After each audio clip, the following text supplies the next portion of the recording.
서산에 600만 명 정도의 자유시를 만들려고 했습니다. 600만이면 당시에 서울 인구랑도 비슷할. 싱가포르 2배 정도. 와. 그래서 그거를 가로림만 프로젝트라고. 가로림만이라 그러면 여기 뻘이 한가득한 여기입니다. 거기에 사실상 대한민국의 수도를 만들려고 했다고요?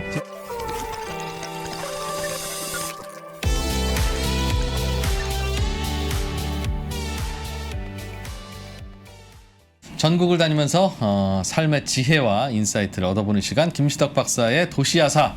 오늘은 땅과 부동산의 찐시민 이 프로가 단독 진행으로 여러분께 김시덕 박사 콘텐츠 진면목을 보여드리겠습니다. 소개해드리죠. 김시덕 박사님 어서 오십시오. 안녕하십니까. 네, 다른 두 프로들 섞여서 그동안 콘텐츠 만드시느라고 참 고생이 많으셨습니다. 그래도 어떻게 그렇게 바보 같은 질문을 해도 하나도 화를 안 내시고 다 받아주시는지 정말. 화를 낼 리가 있겠습니까? 진짜 그 형들 그 동생들은 정말. 그래도 세 분이 지역적으로 다 다르셔가지고 저로서는 그렇죠. 서울, 강남, 강북, 서울 바깥 네. 이렇게 예. 따로 환상의 콤비라 생각합니다. 그런 의미에서 지역적으로. 자, 오늘은 긴 얘기하지 말고 어디로 갑니까? 오늘은 충청남도 서산을 서산. 중점적으로 보겠습니다. 근데 서산 간다고 하면 오늘도 그냥 뭐 지루한 얘기 하겠네 뭐 이런 느낌을 바로 받으실 텐데. 그렇죠. 아마도. 왜 가죠? 거길? 뭐가 있어요? 서산은? 서산은 최근에 어떤 의미가 있습니까? 서산은 가장 큰 의미는 여기에서 제가 보기에는 한국의 공업과 농업이 갈라져요. 무슨 말이죠? 그러니까 공업단지를 어디까지 확장시킬 수 있느냐 또는 어디까지 농토를 넓힐 수 있느냐가 서산에서 동시에 나타나요. 또 다른 의미에서는 약간 극단적 얘기인데 한국의 공업축이 기본적으로 서울 경기권부터 네. 동남권이잖아요. 그렇습니다. 울산, 부산 그렇죠. 이쪽으로. 예. 구미를 빼면 슬퍼하시지만 이 축 말고 다른 데에서 공업단지를 어떻게 할 수 있느냐의 문제가 있는데 네. 이게 가능한 것인가. 근데 광양 여천은 또 박정희 때부터 이미 정책적으로 만든 거니까 제외하고 거기는 그냥 강제로 때려 넣은 곳이고. 그렇죠. 예. 그 밖에 다른 지역에서 공업을 하려고 할 때 어디까지 이게 가능하고 어디부터는 지리적 조건으로 좀 부담이 큰가. 왜 다른 지역에서는 가능하지 않죠? 서울과의 거리죠. 서울과의 거리가 단적으로. 머니까 뭐든지 출퇴근도 어렵고 출장도 어렵고. 그렇죠. 이제 충청남도까지 우리가 지금 서울의 강남을 크게 보면서 강남축을 따라 내려와서 네. 서산까지 왔는데 여기까지 오면 사실 이제 서울 출퇴근 문제는 아닙니다. 그렇죠. 거기서 서울에서 출퇴근할 거리는 아니죠. 서산은. 예. 그리고 공업단지 분들이 출퇴근하지도 않더라고요. 도시로. 여기 따로 신도시를 만들어 살죠. 그렇죠. 예를 들어 서산시의 대산읍이라는 데가 안 가보신 분들은 모르지만 가보신 분들은 놀라시는 대규모 공업단지와 신도시가 존재하는 곳입니다. 그 자체가 생태계인. 그렇죠. 그 자체가 생태계죠. 근데 지금 말씀 잘하셨는데 이 지역의 공업도시와 신도시의 축이라는 게 어디까지 만들어질 수 있는가, 내려갈 수 있는가 문제. 그러니까 제가 염두에 두고 있는 거는 군산입니다. 계속. 그러니까 서산에서 되는데 군산에서 왜 안 되는가. 그 GM은 군산 문제는 여러 가지 아시다시피. 네. 그래서 이 서산에서 보면은 북쪽 지역은 공업단지가 대규모로 번성하고 남쪽 지역은 현대 정주영 회장의 서산 농장으로 상징되는 간척지, 농토. 그러니까 여기가 분계점이 아닌가. 공업과 농업의 그 분계점. 위쪽으로는 공업이 가능하고 그렇죠. 공업이 만들어지고 그 이하에서는 농업만 가능한. 그렇죠. 그러니까 여기서 공업을 한다기보단 한국이 농업도 할 필요는 있으니까. 예.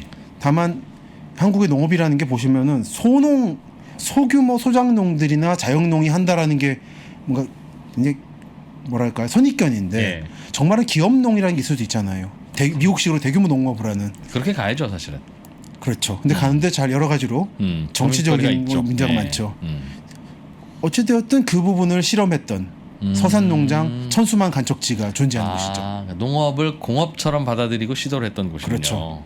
이 부분에서는 이제 정주영 회장의 농군의 아들이라는 그 정체성. 네. 이 사람은 마지막까지 이 서산의 농업단 간척지에 대해서는 애정이 있었더라고요. 네. 자기가 수학도 해보고 그리고 알겠습니다. 아버지 동상도 세워보려다가 주민들이 항의를 그런 땅이군요. 그런 땅이 있습니다. 수도권은 아니지만 수도권에서 그나마 가깝고 그렇죠. 그러면서 대규모로 뭘 시도해 볼 수 있을 만한 다양한 배경은 있고. 네. 그리고 더 나아가면 수도권이 될 뻔했던 그래요? 박정희 시대의 행정수도가 죄송합니다. 지금의 세종시보다 조금 왼쪽 네. 공주 장기 근처에 올 예정이었는데 원래 행정수도가 그렇죠. 예. 그렇게 됐으면 여기는 수도권 공업단지가 됩니다. 그게 원래 계획이었어요.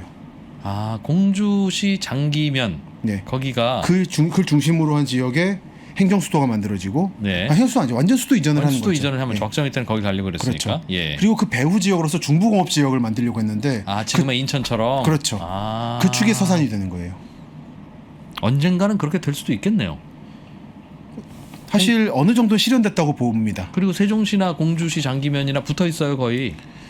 다만 이제 세종시가 예. 아시다시피 완벽한 수도 이전이 아니잖아요.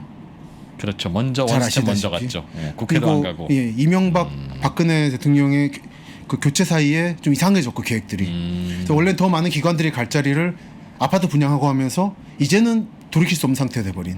아하. 불완전해진 거죠. 예. 하지만 원래 계획대로 갔으면은 지금 제가 그래도 요즘에 책을 몇 권 보고 있는데 그 중에 인상적이었던 게 아마 안 비칠지 모르겠습니다만 네. 박정희 대통령 때 경제수석이었던 오원철 씨가 오원철 쓴 씨가. 제목은 좀 그렇습니다. 박정희는 어떻게 경제강국 만들었나. 근데 그와는 별도로 이 내용은 오원철의 증언록이군요. 증언록입니다.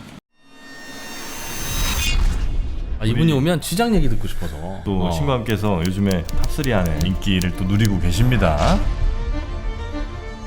변동성 자산이기 때문에 이런 위기가 왔을 때 너무나 큰 기회가 옵니다. 아니 1500에서도 주식을 안 샀는데 1800, 1700에서 사시겠습니까? 저는 그거는 그닥 도움이 안 되는 조언이라고 보고 있습니다. 페드가 첫 금리를 인상을 할 때는 투자 규모를 더 늘려야 될 겁니다. 페드는 이제는 금리를 올려도 경제가 버틸 수 있다라고 판단을 했다라고 생각합니다.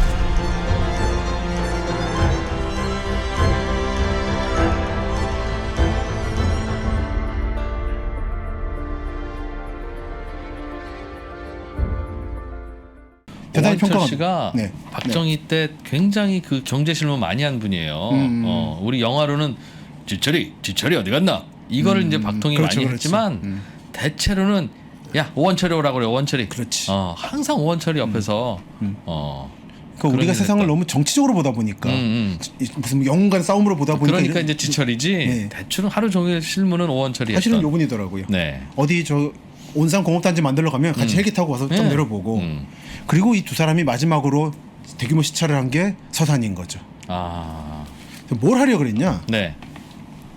단적으로 말해서 서산에 600만 명 정도의 자유시를 만들려고 했습니다. 600만이면 당시에 서울 인구랑도 비슷할. 싱가포르 2배 정도. 와. 그래서 그거를 가로림만 프로젝트라고. 가로림만이라 그러면 여기 뻘이 한가득한 여기입니다. 거기에 사실상 대한민국의 수도를 만들려고 했다고요? 대한민국 수도는 그러니까 세종 공주 쪽이고 아, 그쪽에 있고. 여기는 준독립적인 시를 만들려고 그랬어요. 인천 같은. 근데 그래서 이 사람의 구상을 보니까 그 비자 받아서 들어가고 그 네. 지역은 그 지역은 거의 준독립적인 도시를 만들고 있답니다. 그래서 그 구상을 본인이 책에다가 실어놨어요. 와, 한번 들어보죠. 그거 먼저. 이게 인구 600만 명의 아, 그러니까 보니까 이 사람의 고민은 결국은 농민들이 이전을 하고 있는 서울로 빠져나오고 있는데 이걸 서울에다 받아들일 수가 없다. 예. 무엇보다 군사적인 목적에서 너무 위험하다. 북한이 있기 때문에. 그러니까 수도 이전을 하고 그 네. 배후 지역으로 울산, 온산의 10배 정도를 만들어야 된다. 규모를. 그러려면 대규모 항만 시설이 필요한데 요 가로림만이 싱가포르나 샹하이보다도 수심이 깊어서 좋다는 거예요. 그래서 이런 중부 종합 산업기지를 만들어서 5개의 항만, 23개의 임해공업단지, 5개의 네. 내륙공업단지를 만들고 이게 이제 동남부 지역의 동남권 공단과 양대축을 이루는. 예. 그러니까 서울은 그냥 상징적 의미만 갖게 되는. 그리고 전국을 4개의 환상 고속도로를 만드는. 아하. 아마 전국의 구조가 완전히 개편됐을 겁니다. 그렇군요. 그래서 이 분이 79년 11.6 이후에 네. 뒷정리를 하기 위해서 청와대 대통령실에 들어갔는데 못 보던 책상이 있더래요. 책상이 있고 2개의 보고서가 있었는데 하나가 수도 이전 프로젝트였고 아, 시해 이후에 갔더니 네, 정리를 하기 위해서 와. 그리고 또 하나가 이 계획을 포함한 2000년 이후의 한국의 구상에 대한 프로젝트였다고. 2000년 이후에도 대통령을 하시려고 생각하고 있었군요. 뭐 그거까지는 아니겠지만. 그런데 이제 대통령은 내가 1979년인데 네. 언제까지 하게 될지는 모르지만 유신이지만 네. 각각께서 2000년 이후에 나라를 이렇게 하셔야 되겠습니다라고 보고서가 올라오면 자식 그때까지 내가 하라고? 그러면서 그렇죠. 에이 기특한 놈 이제 이런 생각 들 것 같은데요. 그렇습니다. 아드님도 있으셨고 뭐 좀 여러 가지로 사연은 많지만. 네. 그래서 이 대규모 공업단지 중에 요 대충 7번, 8번, 9번, 10번 정도가 네. 지금의 서산시 대산산업단지라고 아, 철강과 유화가 있는 이미 지금 있죠. 이미 있죠. 그 규모가 요거 정도예요. 아. 이 전체 규모에 비하면 극히 일부인 거죠. 야, 대산산업단지도 굉장히 큰데 저기 가면. 그렇죠. 그리고 여기가 이제 성문산업단지라는 게 있고 이쪽에 가면 그 저기 현대제철이 있는. 예. 현대제철이라고 하면 예전에 그 한보철강인 거죠. 그 한보 수소비리 터진 이후에 네. 어떻게든지 이거를 철강을 돌려가지고 회사를 지키려 하다가 안 되면서 한보철강도 무너져 버렸고 여기를 정주영 회장이 들어가면서 현대제철이 된 거죠. 이걸 지금 지도로 보면 대략 이 정도인 것 같아요. 아. 여기가 아까 말씀드린 대산 공업단지. 네. 보면 뭔가 초록색이 가득한데 서산 대산산업단지, 비축산업단지 뭐 복합적으로 있죠. 저게 지금은 숲으로 표현되지만 실제로는 공장들이죠. 그렇죠. 이렇게 보면 똑같이 이상하게 나오는데 네. 이 부분을 이제 다른 지도로 보면 나오죠. 자꾸 이렇게 네. 해외에서 원유가 들어오면 바로 저기로 다이렉트로 가서 그렇죠. 저쪽에서 정유도 하고 석유화학도 만들고. 그렇습니다. 이게 국가 석유화학 산업의 메카, 산업도시 대산이라는 서류에서 나온 건데 네. 이 충청남도의 서북쪽 끝. 이 위치가 기가 막힌 게 보면 수도권 규제에서 살짝 벗어나는 거죠. 경기도도 아니니까. 경기도 아니니까. 하지만 경기도 이천보다 서울에 가까워요. 그리고 배로 가면 거의 뭐 굉장히 가깝죠. 사실 숏컷이죠. 인천 저 영종도나 서울까지는. 지금도 배로 한 2시간이면 갑니다. 느린 배임에도 불구하고. 그러니까 일반 여객선이. 예. 그러니까 여객선이 아니라 더 쾌속선으로 하면 더 빠른 거죠. 여기는 80년, 90년대까지도 배가 다녔으니까요. 지금도 주민들은 서울 가기 서해안고속도로가 너무 막히니까 차라리 배를 부활시켜달라.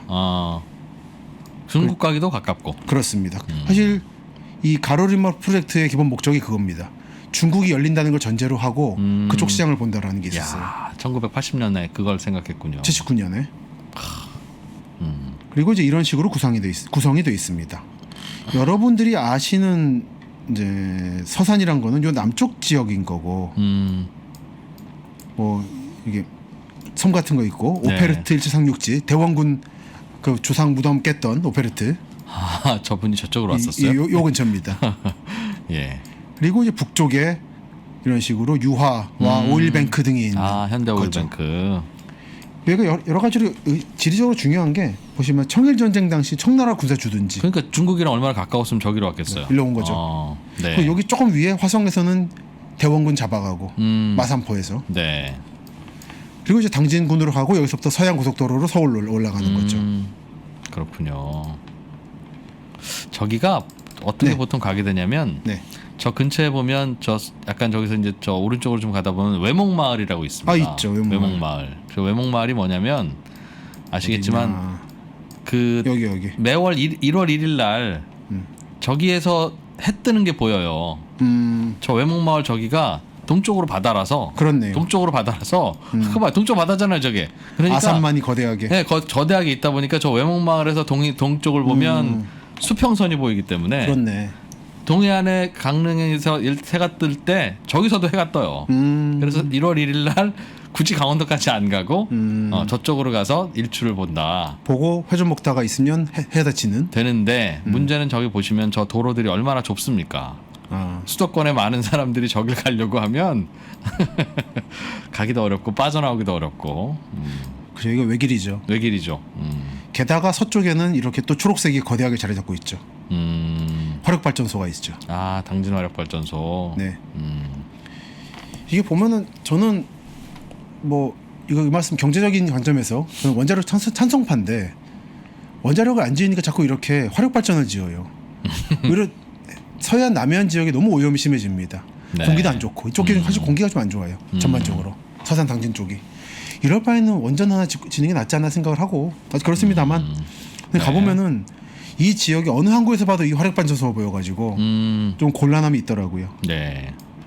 어쨌든 말씀처럼 저기도 난지도가 있네요. 여기도 난지도 있죠. 이 소난지도 대난지도 동명이도 난지도. 아마 한자는 비슷하지 않을까 싶은데 예. 꽤 섬 답사하는 분들 사이에서는 유명하더라고요. 예쁜 섬이라고. 아, 이 그러니까 난지도. 해안가도 이쁘네요, 난지도가. 이렇게 쫙 돼 있어서. 근데 이거는 혹시 태양광 패널인가? 아, 그러네요. 그렇죠. 아이고 여기까지. 네. 이 트위터로 활동하는 일본인이 하나 있는데 예. 한국에 와 있어요. 한국의 모든 섬을 답사하겠다는 목표로 주말마다 시간 내 가지고 배 타고 어디 섬에 들어가던데. 한국의 섬이 장난 아니게 많은데. 그러니까 네. 신안만 해도 천사의 섬이래잖아요. 그걸 하나하나 주파하고 있더라고요. 그런데 저 난지도에 대한 봤는데 평가가 괜찮습니까? 사진 찍을 올린 걸 봤는데 참 이쁘더라고요. 저는 사실 저도 얼른 이제 현역에서 물러나면 저는 섬에 가서 하루를 보내고. 하루 끝날까요? 또 올해 또 머물기 시작하면 막 스토리 시작되는데 모르겠네. 할머니 할아버지들과의 러브 스토리가. 네. 그 어쨌든 이번에 저 어디 조만간에 이제 방송이 하나 시작돼가지고 뭐 교양연애 쪽. 예. 그래서 이번에 교동도 로케를 다녀왔는데 예. 섬이 참 밤 되니까 할 일 없더라고요. 밤 되니까 그럼요. 도시도 밤 되면 적적한데요. 그 교동도에 대룡시장이라고 요즘 약간 뜨고 있는 시장이 있습니다. 예.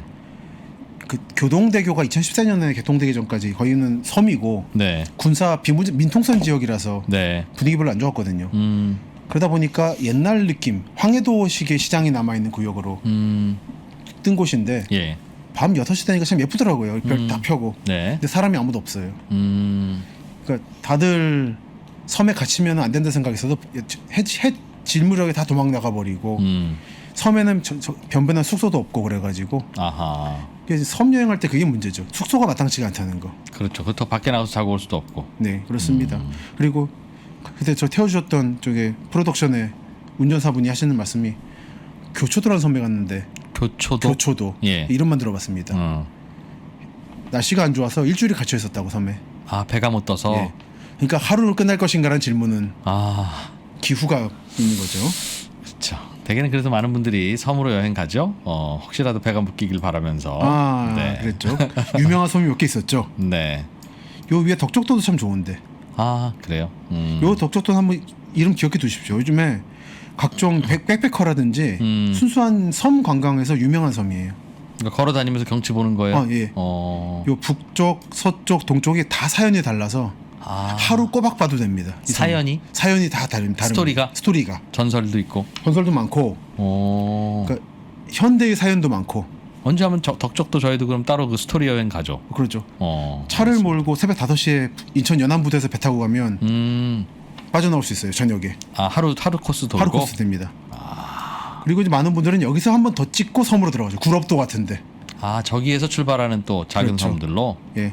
구럽도 들어보셨죠? 구럽도 들어봤죠. 저준이 폐기물 처리장 문제로 시끄러웠던. 아, 저기군요. 여기까지 인천입니다.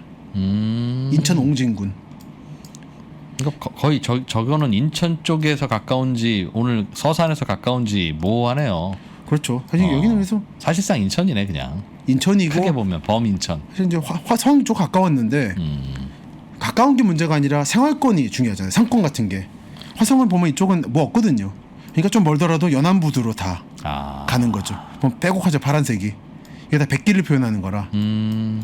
덕적도로 와서 여기서 다시 들어가는. 네. 그렇습니다. 야. 이제 우리가 사실 이제 도시야사라 오늘 지금 바다 얘기 많이 나오고 있는데 네. 대충 오늘까지입니다. 바다 얘기는. 바다 이야기는. 네. 근데 이건 워낙에 서산은 중요하기 때문에 네. 다시 돌아가서 돌아가시죠. 야, 서산이 서울 될 뻔했군요. 인천 될 뻔했군요, 거의. 그렇죠. 예. 인천 공업단지처럼 실제로 지금도 가보면은 대규모 공업단지고 구미 지역 분들이 가장 경계하는 게 요 서산의 발전이더라고요. 예. 왜냐하면은 구미는 기본적으로 낙동강 물이 좀 적기 때문에 예. 공업용수의 문제가 있고 내륙이다 보니까 물류의 문제가 있는데 여긴 바로 바다기 때문에 물류가 좋고 예. 그리고 물이 좋습니다. 그 공업용수가. 이제 그거 역시 박정희 대통령의 미완의 가로림만 프로젝트와 관련이 있습니다. 이 책의 이제 증언을 보면 헬기를 타고 갔대요. 네. 79년 어느 여름에 가서 그 헬기에는 박 대통령, 오원철 씨 오원철. 그리고 정주영 회장이 타고 있었다고. 왜 나는 근데 왜 불렀나? 그러니까 슬쩍 이제 박정희 대통령이 띄운 것 같아요. 어. 그때가 뭐냐면 포항제철을 만들었고 정착했잖아요. 네. 제2제철을 만들어야 된다. 아 제철소 또 하나 만들자. 박정희 대통령의 기본 정책이 그거였대요. 한 회사를 밀어주되 국제적 수준에 이르르면 경쟁사를 만들어야 된다고. 두 개를 만들어야 된다고. 그래서 경쟁력을 유지시키면서 값을 떨어뜨려야 된다라는. 그래서 화학단지를 울산 쪽에 만들고 여천에 만들고 하는 것처럼 제철소를 어디에 만들 것인가를 가지고 이제 경쟁했던 게 이 광양과 이 아산만 이쪽인 겁니다. 아하. 그래서 광양으로 결정됐군요. 그래서 된 거죠. 근데 그 중간에는 철강왕 박태준과 철강왕과 농군의 자식의 대규모 혈투가 있었다라는. 지금 광양제철도 철강왕 박태준의 똑같은 그 그렇죠. 계열 공장이잖아요. 맞습니다. 어. 근데 처음에는 이거는 정주영 선생의 책에는 안 나오는데 박태준 선생의 책에 나와요. 거의 현대로 제정이 됐대요. 광양에 현대가 짓는 걸로. 아니, 아산에 현대가 짓는 걸로. 그러니까 지금 현대제철 자리가 거기 있는 거는 원래는 한보철강을 이어받은 거긴 하지만 어떤 의미에서 꿈을 이룬 거예요. 우연히도 현대도 지으려고 했었어요. 그럼 예. 내가 짓겠다. 예. 그리고 이 오원철 씨의 증언에 따르면 어느 정도 언질은 준 것 같다. 그러니까 그때 갔겠지 정주영이. 예. 그런데 문제는 박정희 대통령의 꿈은 그 정도가 아니었다는 거예요. 지금 가로리마 프로젝트처럼 그런 게 10개 정도 있는 거를 구상했다는 거죠. 제철소가. 제철소가 제철소를 포함해서 제철소 뭐 있고 뭐 석유화학도 있고 신도시가 만들어지는 게 10개 정도 있는.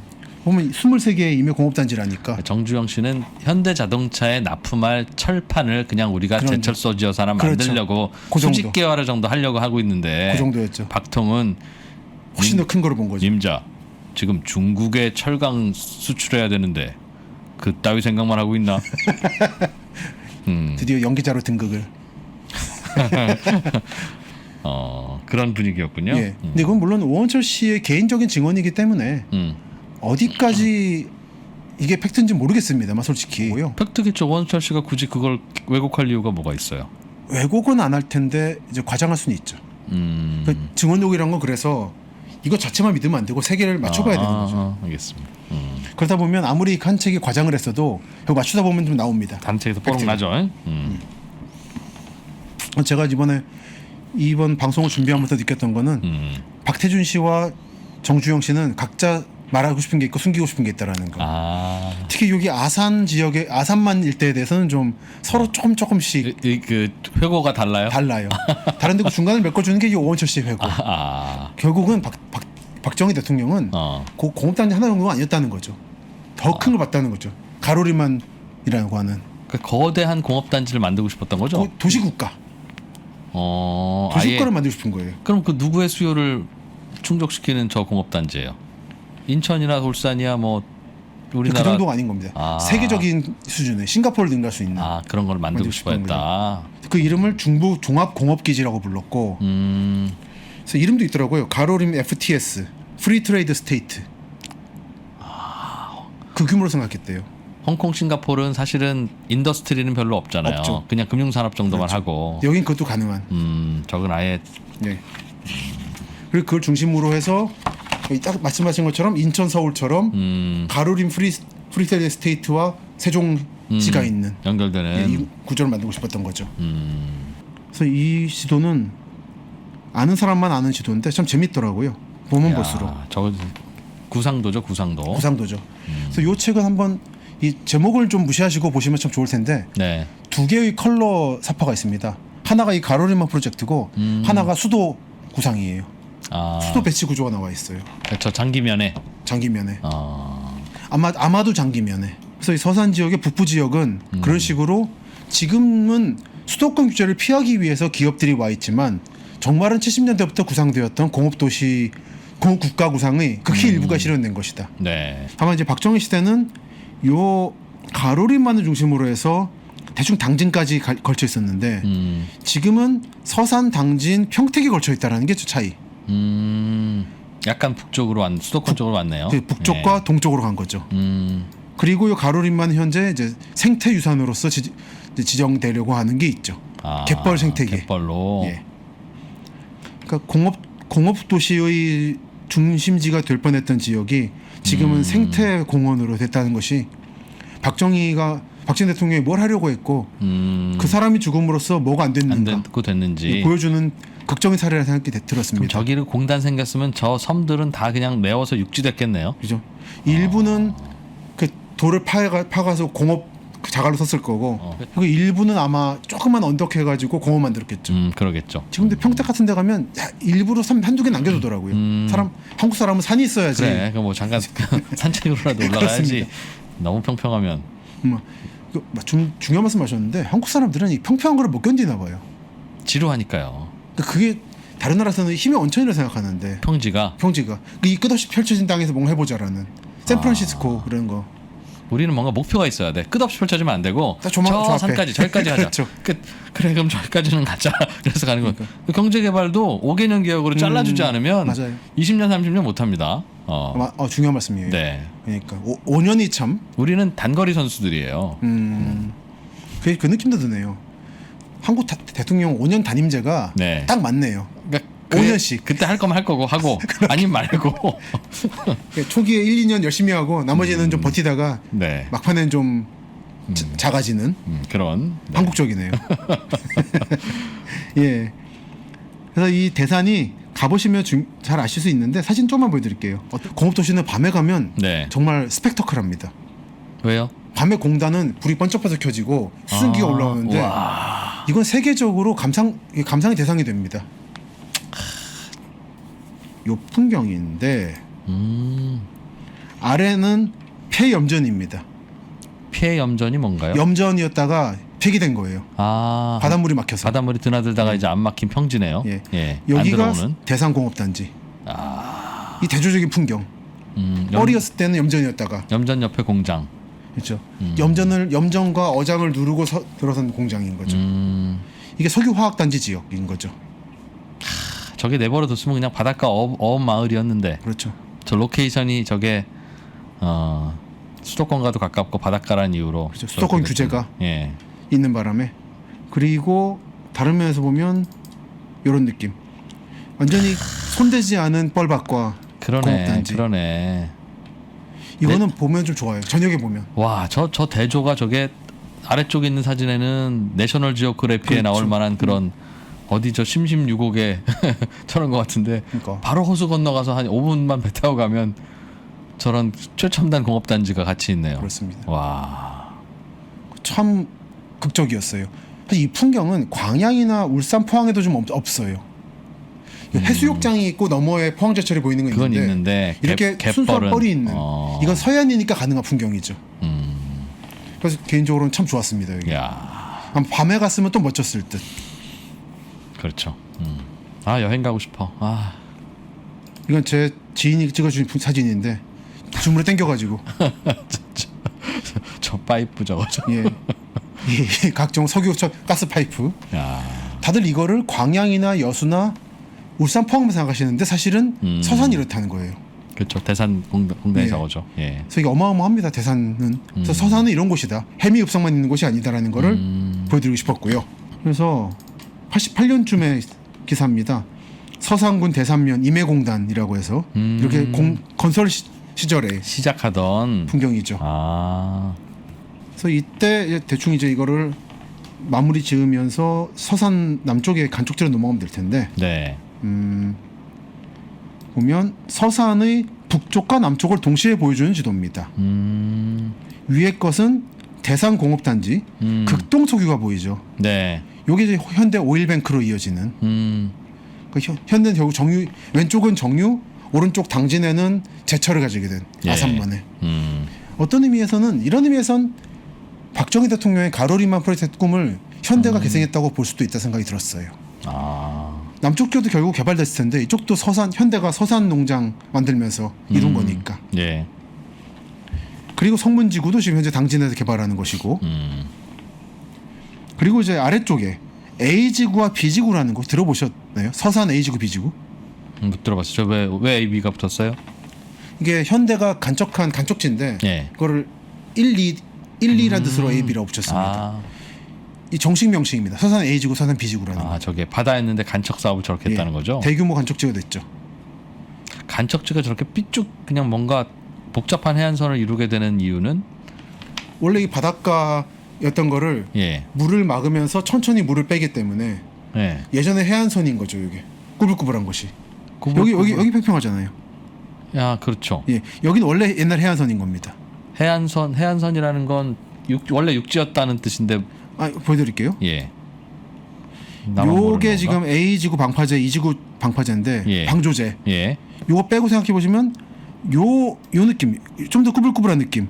논이 보이시죠? 예. 그러니까, 논을 지우고 생각해 보세요. 네. 이거 바다였던 거예요. 그렇죠. 바다였죠. 그럼 뭐 더 꾸불꾸불한 얘들이 원래 바닷가인 거예요. 원래 바닷가도 있다. 예, 그렇죠. 천천히 지금 논이 드러나고 있는. 이게 여기까지 들어가서 그 서산 시내까지 이어지는 거죠. 그렇겠네요. 그 꾸불꾸불한 그 옛날 해안선이 남아 있고, 그렇죠. 거기에 덧대어서 생긴 예.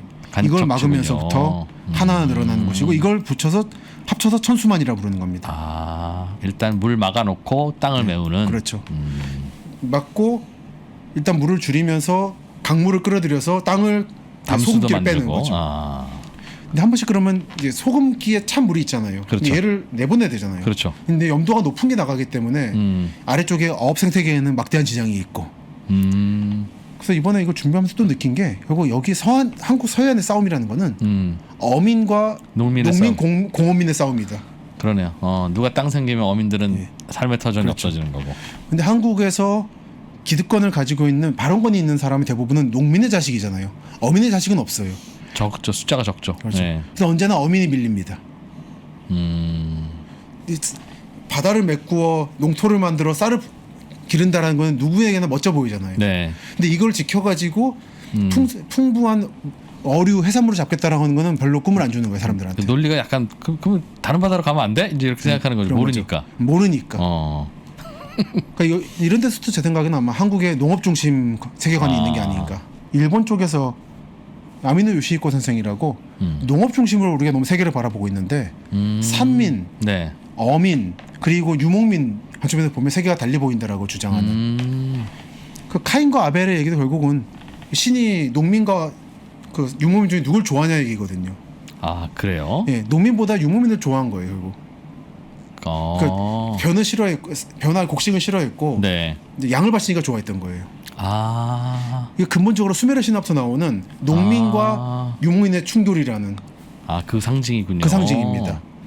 이건 이슬람권에서는 기본적으로 세계를 이렇게 봤어요. 이게 몽골이란 지역이 보면 내몽골, 외몽골이 있고 네. 중국이 있는데 화교라 하시면 여러분이 아마 동남아시아만 떠올리죠. 네. 근데 그거는 일반적인 해상 화교인데 내륙 화교란 말도 있습니다. 그 뭐냐면 중앙아시아의 유목민 지역으로 농민들이 침투하는 거예요. 중국인들이. 중국인들이. 예. 그러면서 몽골인이나 위구르들이 점점 유목할 땅을 뺏기는 겁니다. 중국인들이 진출하면서. 네. 그리고 그렇게 되면은 유목민들은 넓은 땅이 필요하잖아요. 네. 풀이 자라야 되니까. 그렇죠. 그러면서 삼림 보호가 되는 게 있고. 근데 농민들이 이걸 베버리고 쌀을 져버리면 여기서부터 황사가 심해지는 겁니다.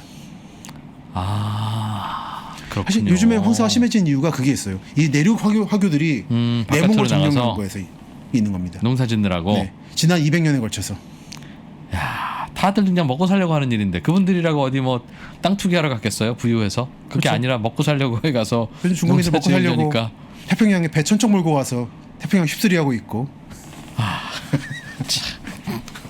그러니까 그렇게 문명사적으로 볼 수도 있는데 제가 볼 때 그 문명사적인 충돌이 일어난 지점 하나가 이 서산이라는 거죠.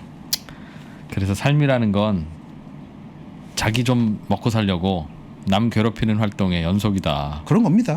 그게 뭐든 간에. 만인에 의한 투쟁인 거죠. 근데 이 서산에서는 그 동시에 일어났다. 북쪽에서는 공업, 남쪽에서는 농업업. 굉장히 흥미로운 지점이었다.